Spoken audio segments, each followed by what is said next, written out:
Hello friends, welcome back to my channel fabulous study. तो friends, जो REET exam की preparation के लिए हम लोग 2021 में जो एग्ज़ाम होने वाला है उसके लिए जो सीडीपी की सीरीज स्टार्ट की थी हम लोगों ने, आज उसका पार्ट 5 देखेंगे। तो बहुत इंपॉर्टेंट क्वेश्चंस है जो प्रीवियस ईयर में बहुत मोस्टली बार कम रिपीट हुए हैं, तो उन्हीं क्वेश्चंस का कलेक्शन है फ्रेंड्स। तो वीडियो को शेयर करना मत भूलिएगा। जो भी रीट एग्ज़ाम में अच्छे स्कोर लाना चाह रहे हैं और अच्छी तैयारी करना चाह रहे हैं, तो बहुत इंपॉर्टेंट होने वाला है सेशंस। बाल विकास को अपना अच्छा करने के लिए प्रीवियस ईयर क्वेश्चंस की बहुत अच्छे क्वेश्चंस मैंने लिए हैं। तो स्टार्ट करें उससे पहले चैनल को सब्सक्राइब करना मत भूलिएगा और बेल आइकन को प्रेस कर दीजिएगा, जिससे आने वाली नोटिफिकेशन आपको मिल सके।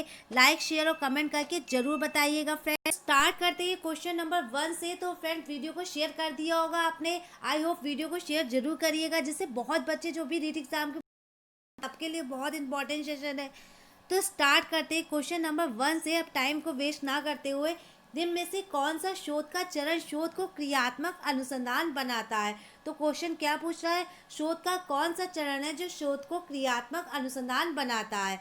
तो उपकल्पनाओं का निर्माण, प्रोग्राम का क्रियान्वयन एवं अंतिम मूल्यांकन, या सामान्यीकरण, या शोध आकल्प का अपरिवर्तन या कठोर होना। तो क्या इसका राइट आंसर हो जाएगा? जिन्होंने भी रीट एग्जाम के प्रीवियस ईयर के क्वेश्चंस देखे होंगे तो उनको आंसर का पता होगा।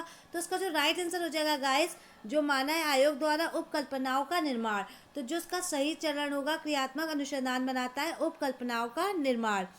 नेक्स्ट क्वेश्चन देखते हैं। क्वेश्चन नंबर 2 है, निम्न में से कौन सा क्रियात्मक अनुसंधान के लिए उपयुक्त नहीं है? तो क्रियात्मक अनुसंधान के लिए वो चरण बताना जो उपयुक्त नहीं है।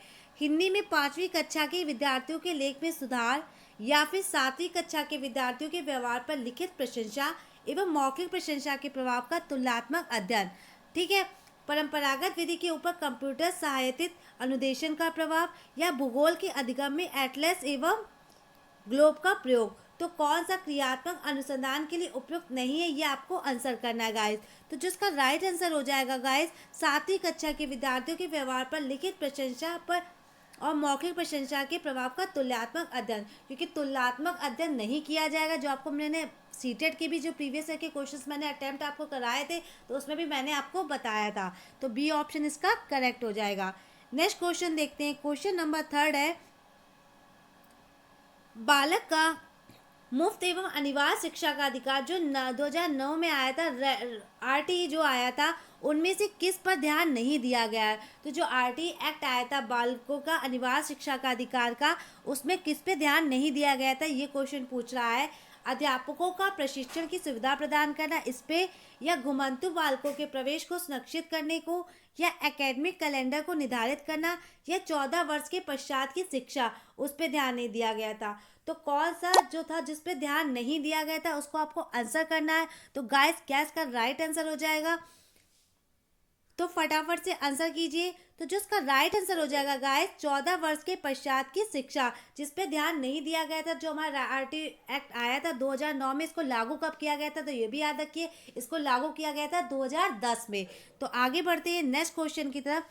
क्वेश्चन नंबर 4 है, लिखा हुआ है, राष्ट्रीय पाठ चर्चा रूपरेखा एनसीएफ जो है हमारा 2005 में भारत की धार्मिक एवं सांस्कृतिक विविधता को मानना, स्त्रियों के प्रति सम्मान एवं जिम्मेदारी का दृष्टिकोण को बढ़ाने के प्रोग्राम का आयोजन एवं वृत्तचित्र तथा फिल्मों को एकत्र करना एवं दिखाना, जिनके माध्यम से न्याय एवं शांति में वृद्धि हो, तो को सुझाया गया है। ताकि क्यों सुझाया गया है, ये आपको बताना है।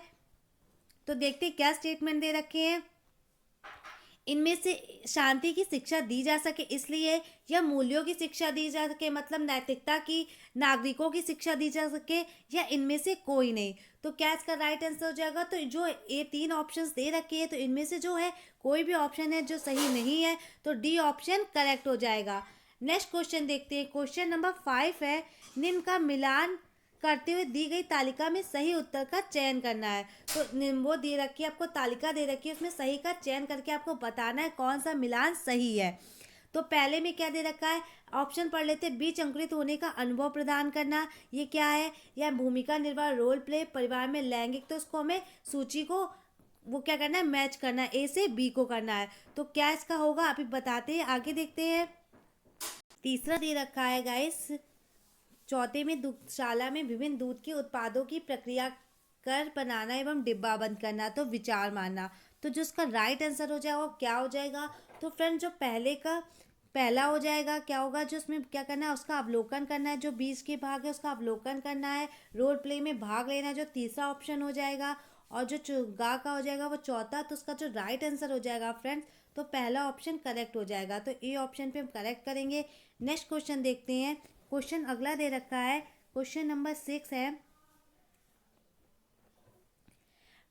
पृथक संवर्धन कार्यक्रमों का शिक्षा के लिए किया जाता है। तो क्या किया जाता है शिक्षा के लिए, आपको बताना है।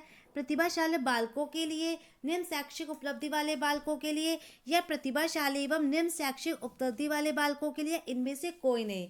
तो पृथक कक्षा एवं संवर्धन कार्यक्रमों के लिए शिक्षा का जो क्या आयोजन किया जाता है, किस लिए किया जाता है? तो प्रतिभाशाली एवं निम्न शैक्षिक उपलब्धि वाले बालकों के लिए। तो सी ऑप्शन करेक्ट हो जाएगा। नेक्स्ट क्वेश्चन देखते हैं। क्वेश्चन नंबर 7 है, क्वेश्चन है, लिखा हुआ है, अधिगम निरोगताओं वाले बालकों में प्रक्रमण संबंधी निम्न में से किस प्रकार की कमी पाई जाती है? जिनमें अधिगम निरोगता होती है उन बालकों में कौन सी कमी पाई जाती है, आपको बताना है। पहला ऑप्शन दे रखा है, संख्याओं संबंधी सूचनाओं को याद करने में समय एवं दिशा की कम समझ में, या बी ऑप्शन है, प्रायः अत्यधिक सक्रिय व्यवहार, या मांसपेशियों पे कम नियंत्रण, या कम मानसिक सक्रियता।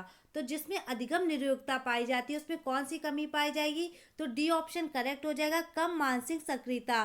तो डी ऑप्शन करेक्ट है।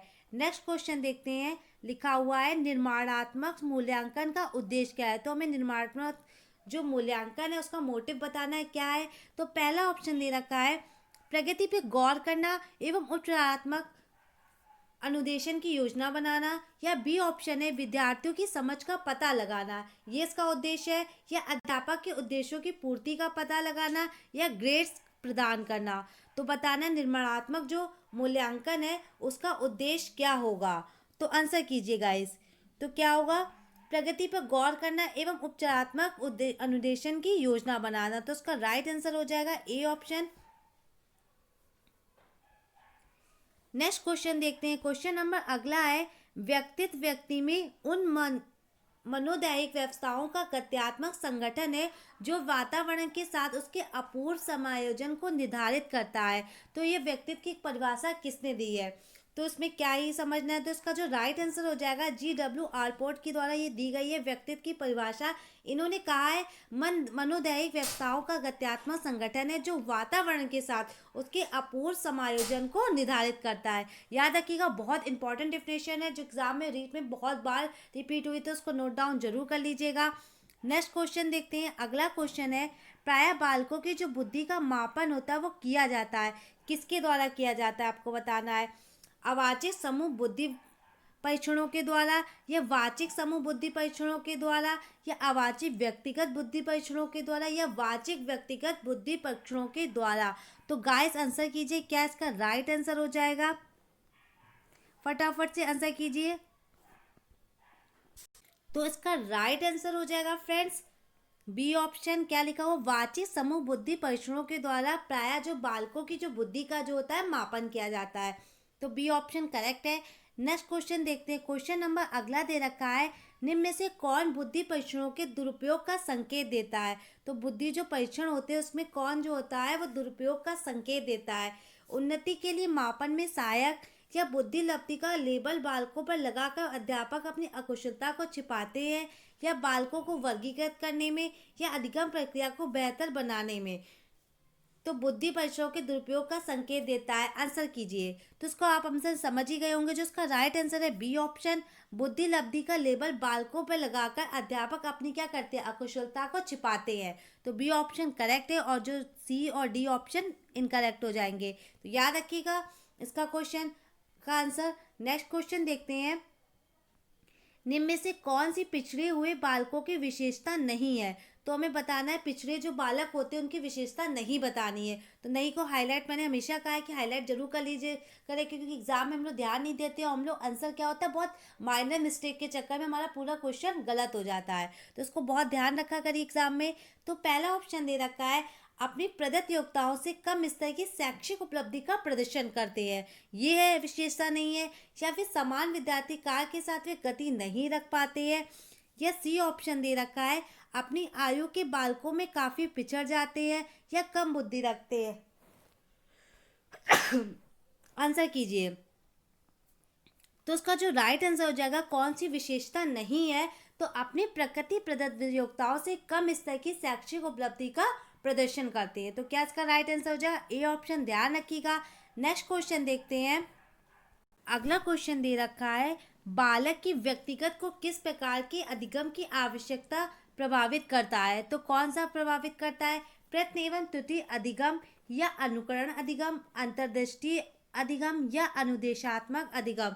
तो जो बालक का व्यक्तिगत है वो किस प्रकार के अधिगम को अधिक प्रभावित करता है। तो जो इसका राइट आंसर हो जाएगा, जो बालक होगा वो क्या करके अनुकरण द्वारा ज़्यादा सीखता है। तो सबसे ज़्यादा वो दूसरों को फॉलो करने की कोशिश करता है। तो वो क्या करता है, जो चीज़ों को ज़्यादातर सीखता है क्या करता है, अनुकरण द्वारा सीखता है। तो अनुकरण अधिगम जो होगा उसे सबसे ज़्यादा प्रभावित करेगा। बी ऑप्शन करेक्ट है। नेक्स्ट क्वेश्चन देखते हैं। क्वेश्चन नंबर 17 दे रखा है, व्यक्तिगत विभिन्नताओं से संबंधित निम्न में से कौन सा कथन सही है। तो हमें बताना है, जो व्यक्तिगत विभिन्नताएं होती है बालकों में अलग अलग होती है, हर बालक में जो एक दूसरे से डिफरेंट होते हैं, तो उसमें कौन सा कथन सही है। पहला ऑप्शन दे रखा है, यदि विद्यार्थियों का बुद्धि स्तर समान है तो उपलब्धि में विभिन्नता हो सकती है। या सभी बालकों में कुछ भी समानता नहीं होती है। या व्यक्तिगत विभिन्नताओं के वक्र खींचकर दिशा की और उनका जो वक्र होता है वो झुक जाता है। या व्यक्तिगत विभिन्नताएं वंशानुक्रम क्रम के कारण होती है। तो क्या इसका राइट आंसर हो जाएगा, आंसर कीजिए। तो जो राइट आंसर हो जाएगा, जो सभी बालकों में कुछ भी समानता नहीं होती, बिल्कुल जो बालक होते हैं वो सब में अलग अलग चीज़ें होती है, वो अलग अलग चीज़ों को गेन करते हैं, अलग अलग एक्टिविटी करते हैं। तो उनकी जो विभिन्नताएं होती है व्यक्तिगत, वो अलग अलग होती है। तो जो उसका राइट आंसर हो जाएगा गाइस, बी ऑप्शन करेक्ट हो जाएगा। सही पूछा गया है व्यक्तिगत विभिन्नताओं के बारे में, तो बी ऑप्शन करेक्ट है। नेक्स्ट क्वेश्चन देखते हैं। क्वेश्चन नंबर 18 दे रखा है, निम्न में से कौन सा एक जन्मजात प्रेरक नहीं है। तो हमें बताना कौन सा जन्मजात प्रेरक नहीं है। नहीं पूछा गया है, तो भूख वो भी है जन्मजात, प्यास भी है, नींद भी है। तो कौन सा नहीं है, आदत जो है वो जन्मजात प्रेरक नहीं है। तो जो उसका राइट आंसर हो जाएगा, सी ऑप्शन करेक्ट हो जाएगा। ध्यान रखिएगा। नेक्स्ट क्वेश्चन देखते हैं। क्वेश्चन नंबर 19 है, निम्न में से कौन सी तकनीक प्रक्षेपण तकनीक नहीं है। तो प्रक्षेपण तकनीक मैंने आपको बताई थी, अगर आप मेरी वीडियो देख सकते हैं। तो पहला ऑप्शन दे रखा है खेल तकनीक, दूसरा दे रखा है शब्द साक्षर तकनीक परीक्षण, या फिर चित्त साक्षर परीक्षण, या व्यक्तिगत अध्ययन। तो कौन सी प्रक्षेपण तकनीक नहीं है, नहीं बतानी आपको। आंसर कीजिए, क्या इसका राइट आंसर हो जाएगा। बहुत इंपॉर्टेंट क्वेश्चन, जो वीडियो को शेयर जरूर करिएगा, बहुत हेल्प करने वाले हैं। जो भी फरवरी में एग्जाम आपका होने ही वाला है, फरवरी में मार्च में एग्जाम तो होना ही है, तो उसके लिए प्रिपरेशन को बहुत अच्छा करने के लिए प्रीवियस के क्वेश्चन से अच्छा कोई सोल्यूशन नहीं है। तो उसको जो राइट आंसर हो जाएगा इसका क्या हो जाएगा गाइस, डी ऑप्शन व्यक्तिगत अध्ययन, जो प्रक्षेपण तकनीक नहीं है। याद रखिएगा। आगे बढ़ते हैं। नेक्स्ट क्वेश्चन है, प्रजातिगत व्यक्तिगत विभिन्नताओं को समझाने निम्न में से क्या मददगार साबित नहीं होता है। तो प्रजातिगत विभिन्नताएं जो होती हैं व्यक्ति, उसको समझाने के लिए कौन सा साबित नहीं होता है सही, मूल व्यवस्था, या शाब्दिक एवं अशाब्दिक संप्रेक्षण, या अधिगमों की प्रक्रियाओं एवं विभिन्न व्यवस्थाएं, या बुद्धि। तो प्रजातिगत व्यक्तिगत विभिन्नताओं को समझाने के लिए कौन सा नहीं है बताना, आंसर करिए। क्या इसका राइट आंसर हो जाएगा गाइस।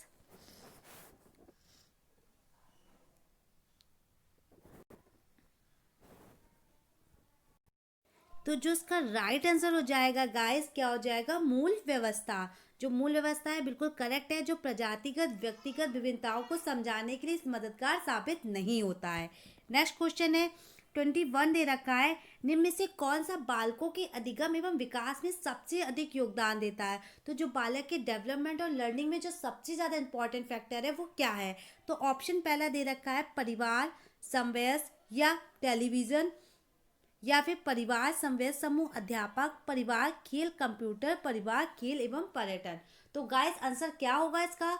तो इसका जो राइट आंसर हो जाएगा, आपको जो सबसे पहले पता है, जो अधिगम और विकास में सबसे ज़्यादा योगदान होता है वो किसका होता है, फैमिली का, मतलब परिवार। जो माँ उसकी जो होती है पहली शिक्षक होती है बच्चे की, तो परिवार जो उसका पहला ऑप्शन बिल्कुल सही हो जाएगा।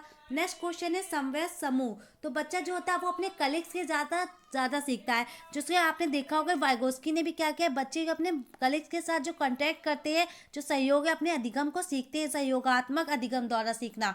तो क्या करता है वो अपने पीयर ग्रुप के साथ अनुकरण कर द्वारा सीखता है, उनको देखता है, एक्सपेरिमेंट करता है। तो जो समवयस्क समूह के द्वारा वो चीज़ों को सीखता है। देन अध्यापक जो क्लास में हम लोग टीचर जो होती है वो हमें अधिगम को और अच्छे से डिफाइन करते हैं, हम लोग को पढ़ाते हैं, हम लोग को समझाते हैं। तो जो उसका हमारा अधिगम होता है वो विकास में और अधिक योगदान देता है। तो हमारा अधिगम भी अच्छा होता है और हमारा डेवलपमेंट भी होता जाता है। तो जो उसका राइट ऑप्शन हो जाएगा बी ऑप्शन, परिवार, समवयस्क समूह और अध्यापक। तो क्या इसका राइट आंसर है बी ऑप्शन, ध्यान रखिएगा। नेक्स्ट क्वेश्चन देखते हैं। क्वेश्चन नंबर 22 है, एक अध्यापक को निम्न में से किस कथन में सही होना चाहिए। जो अध्यापक है उसको इनमें से कौन से कथन में सही होना चाहिए। तो आंतरिक अभिप्रेरणा तब होती है जब अधिगमकर्ता बाह्य संतोषजनक परिणाम अनुभव करने के लिए कार्य करती है। तो हमारी जो इंटरनल अभिप्रेरणा तभी होती है जब अधिगमकर्ता क्या करते हैं, बाह्य संतोषजनक परिणाम का अनुभव करने के लिए कार्य करती है। बी ऑप्शन है बाह्य अभिप्रेरणा तब होती है जब अधिगम बाह्य पुरस्कार प्राप्त करने के लिए कार्य करते हैं, ये होगा।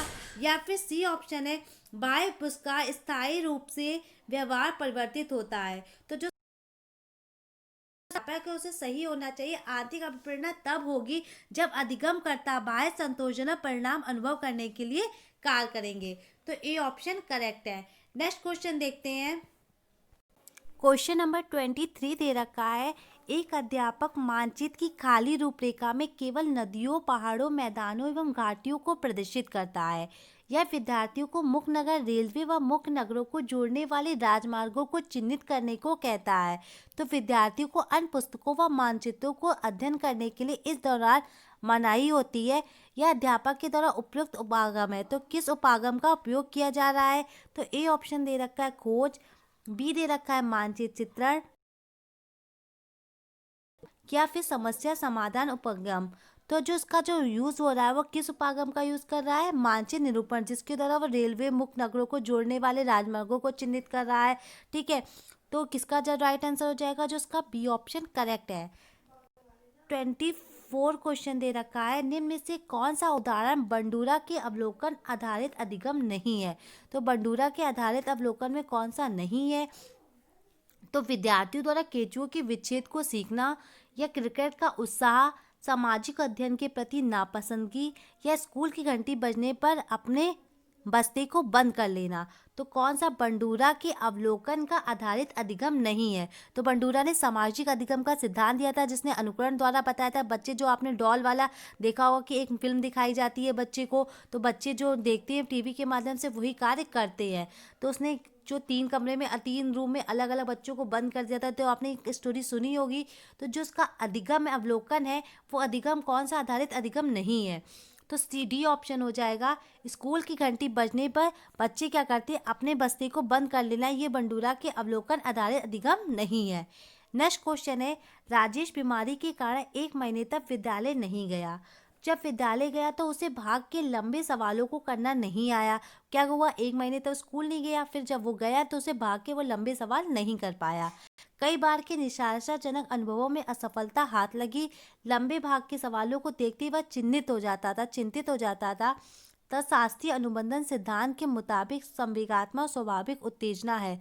तो ये कौन सी उत्तेजना है, असफलता को लेकर चिंता, असफलता या भग्नाशा, या लंबे भाग के सवाल, या लंबे भाग के सवालों को लेकर चिंता। तो जो शास्त्रीय अनुबंधन सिद्धांत के आधार पे आपको बताना है, जो पावलोव ने दिया था, उसने क्या बताया था, तो ये असफलता हुई से बार बार असफलता और भग्नाशा।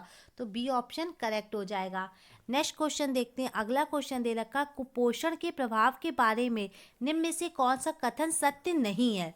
तो जो कुपोषण है उसके बारे में कौन सा स्टेटमेंट है जो सही नहीं है, वो आपको बताना है। जीवन के बाद के वर्षों में यह मस्तिष्क की कोशिकाओं को प्रभावित करता है, या बालकों की सीखने की योग्यताओं को प्रभावित करता है, बालक निराश व आशंकित रहते हैं, या कद को प्रभावित करता है। तो आंसर कीजिए, क्या इसका राइट आंसर हो जाएगा, कुपोषण के प्रभाव के बारे में कौन सा कथन सही नहीं है। तो बालक निराश व आशंकित रहते हैं, या कर्म से प्रभावित करता है, या बालकों को सीखने की योग्यताओं को प्रभावित करता है, या जीवन के बाद के कई वर्षों में मस्तिष्क की कोशिकाओं को प्रभावित करता है। तो प्रभावित कोशिकाओं को करता है, ये भी सही है। योग्यताओं को भी प्रभावित करेगा, बिल्कुल। बालक निराश एवं आशंकित रहते हैं, तो ये ऑप्शन गलत हो जाएगा। तो उसमें पूछा गया नहीं सत्य है, तो यही सी ऑप्शन सही हो जाएगा। और कद को प्रभावित करता है, ये भी बात सही है, तो ये भी स्टेटमेंट गलत हो जाएगा। तो जो सही है ऑप्शन है सी ऑप्शन करेक्ट हो जाएगा।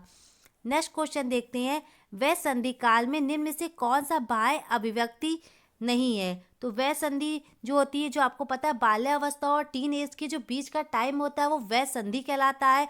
तो उसमें कौन सा बाह्य अभिव्यक्ति नहीं है आपको बतानी है, तो उसमें भी नहीं पूछा गया है।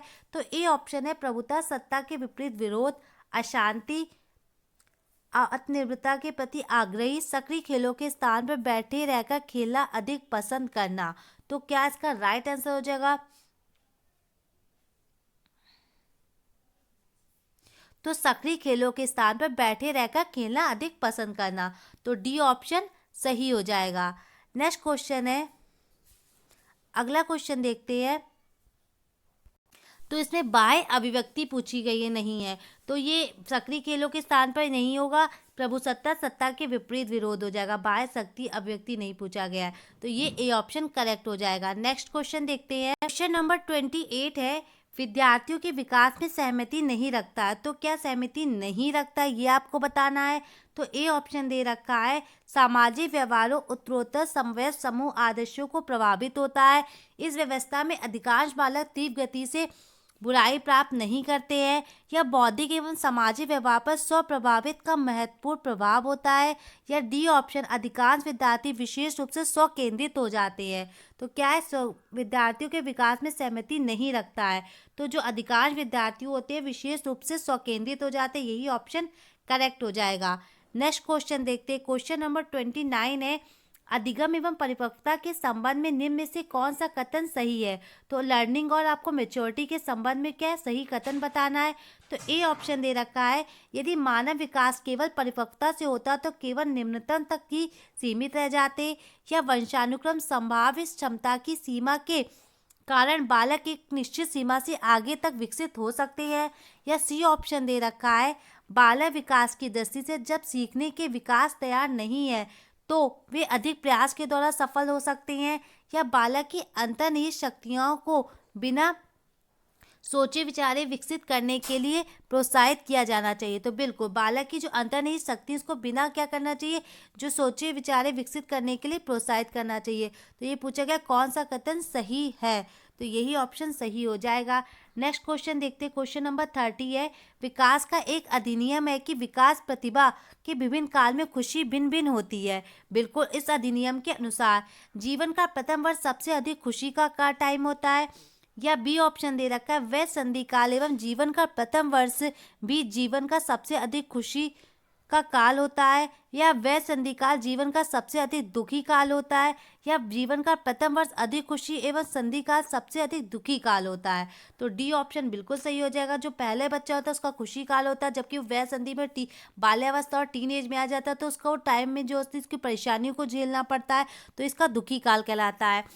तो साइकोलॉजी के अकॉर्डिंग यही क्वेश्चन सही माना है आयोग ने। तो फ्रेंड्स हम लोगों ने 30 क्वेश्चंस अटेम्प्ट कर लिए हैं। अगर आपको इससे भी कोई डाउट हो, कोई भी क्वेरीज हो, तो मुझे कमेंट बॉक्स में बता दीजिएगा। तो फ्रेंड्स वीडियो को शेयर करना मत भूलिएगा, क्योंकि रीट एग्जाम के लिए बहुत बहुत इंपॉर्टेंट है सेशन। तो इससे और वीडियो पाने के लिए मेरे चैनल को सब्सक्राइब जरूर कर लीजिएगा। जो भी सीटेट या रीट एग्जाम की प्रिपरेशन कर रहे हैं मेरे चैनल को सब्सक्राइब जरूर कर लीजिएगा। सीटेट के भी मैंने प्रीवियस के बहुत क्वेश्चंस करवाए हैं, आप मेरी प्लेलिस्ट देख सकते हैं, चाहे जूनियर हो चाहे प्राइमरी सेशन के लिए। तो वीडियो को शेयर करना मत भूलिएगा, लाइक कमेंट करके जरूर बताइएगा। Thank you for watching. Thank you friends.